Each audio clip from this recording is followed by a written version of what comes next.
Hello, this is Mr. Williamson, Eddyville Blacksburg Fremont Superintendent, and I'm here to provide some directions and instructions on the process of filing for the free and reduced application program online. We're very excited to offer this process. It makes it so that when you enter your information, it goes directly to the person in the district who should receive it. It doesn't pass through multiple hands, and that person is our nutrition director, Ms. Waldron. So let's get started here. You notice that we have the homepage of Eddyville Blacksburg Fremont up here, and that would be the starting point for this. The first place we're going to go is to the menu right here and click on that and scroll to Infinite Campus Login for the parent and guardian and student. At this point, we're going to log in as the parent, not the student. It's very important that we log in as the parent because this is for the entire household. You can see here we have a family that is made up. It's a sandbox family, and we're going to go through the process as if we're Daryl Dakota. Once we're in here, we can see that he goes by the name of Duke. The first place we're going to go to is to the More section. In this section, we have access to a couple other things. We're going to concentrate on the free and reduced lunch process, document, and application. Meal benefits. So we're going to go to meal benefits right here and click on that. Now we're going to start the application. The application starts with a couple documents that you probably should read. I emphasize I would like everyone to go through the process, even if you feel you're not going to qualify at all. Federal dollars that we receive at the school district are totally based upon the percentage we have in free and reduced lunch. This is for Title I dollars that we use to help kids that catch up in reading, all the way up to the COVID dollars that we did receive recently throughout the district. People who had a higher percentage of participation in free and reduced received significantly more resources than schools of the same size that had a smaller free and reduced participation rate. Our first document is an EBS-CD letter to the household. Again, if you go through that, you can see lots of information there. I'm not going to read that to you. They do have a table that kind of talks about the amount of income that puts you in an area for free and reduced lunch. Another document, how to apply. This is the process that we just go through until we hit submit. First, verify who we are. We are going to be Daryl Dakota today. So I hit next down here. Notice the next button down on the bottom. I didn't point that out earlier. That's what we're hitting for each change.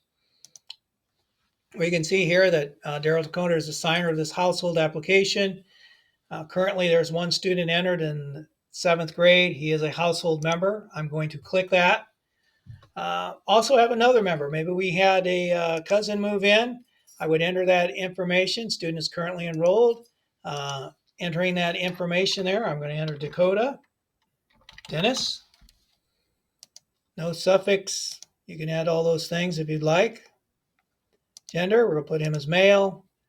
Birth date, born April 11th, 2018.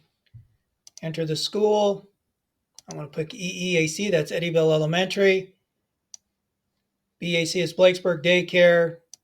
Junior high, senior high, Fremont Elementary, or the Homeschool Assistance Program. Grade, let's put him in 1st grade. And upgrade. Now we can see he is manually added, being in 1st grade at Eddyville Elementary. His name is Dennis Dakota.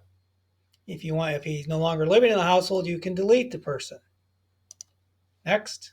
We are required to answer multiple questions here. I'm just going to answer these as we go through. I do nobody receiving benefits. Go down to hit next again. Follow the directions on each step. It does give very good directions. He is a child and he is a student. Notice the manually entered person has that information already taken care of. Are any of these students foster children? In this situation, I'm going to say no. Migrant, homeless, or runaway. Again, I'm going to answer no to this one, but your household may be different.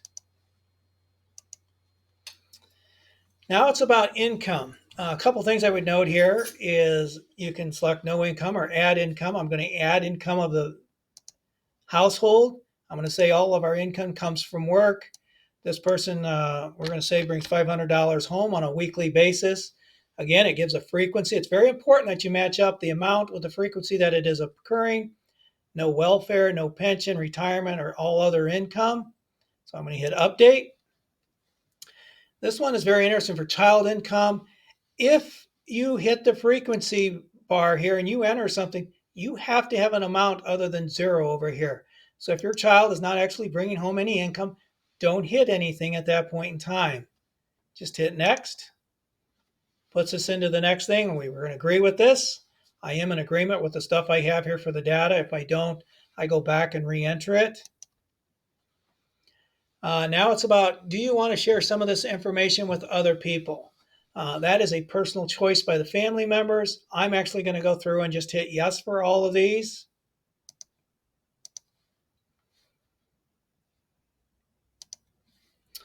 It should be known that if you qualify for free and reduced lunch, that affects your enrollment fees, driver education cost, testing fees that may occur in any activity registration.